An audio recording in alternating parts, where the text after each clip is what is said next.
Hey, what's up, everybody? The educated Cholo here.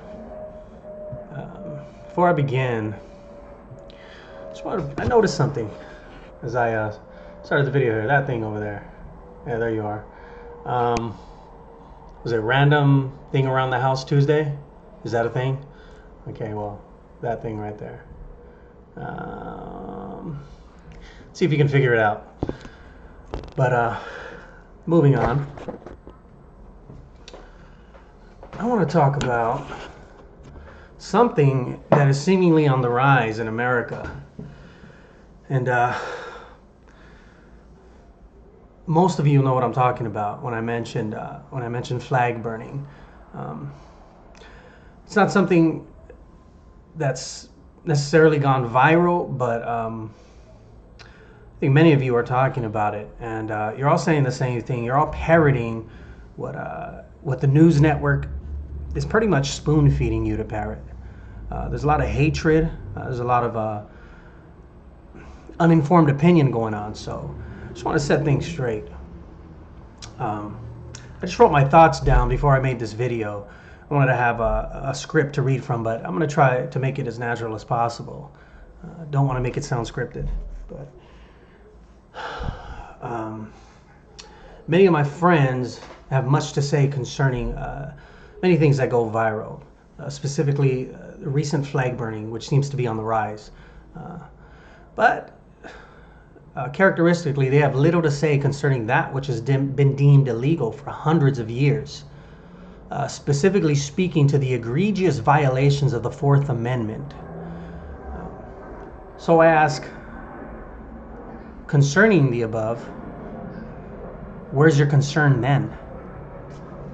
Is it becoming an American citizen to slander or to degrade the cause of another without being informed?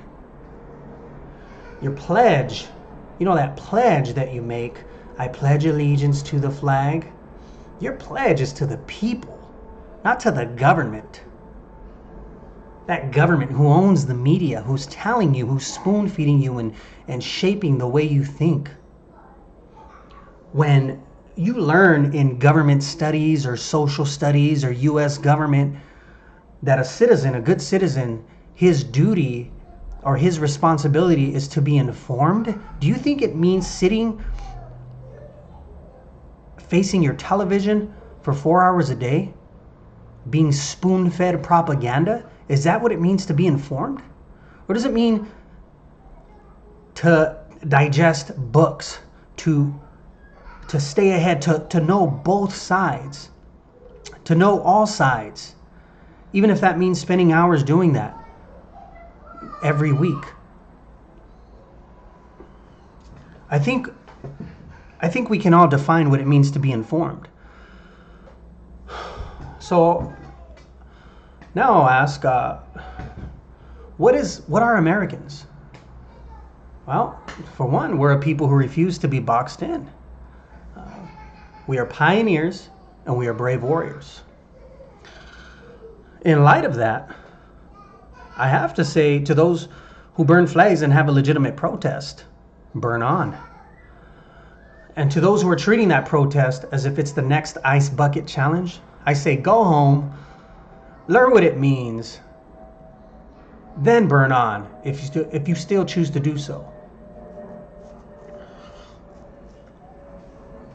And I gotta say with absolute conviction, long live the First Amendment, which exists to protect unpopular speech. I don't know how many times I've been taught, I've heard, but they say it takes you hearing something 7 times for it to actually and finally get through to you. The First Amendment does not exist for rainbow-filled speeches, for things that lift you off your feet and make you feel like a fairy. Oh my God, I love him. He speaks all the good things. That's not why the First Amendment exists. Furthermore, if you want someone to leave the country, have the courage to tell them to their face. And resist the temptation to call those you disagree with cowards when they have the gumption to stand for something they believe in, especially when they accomplish that task or those tasks without hiding behind their screen name. Educated Cholo here. Long live the Republic. Till next time.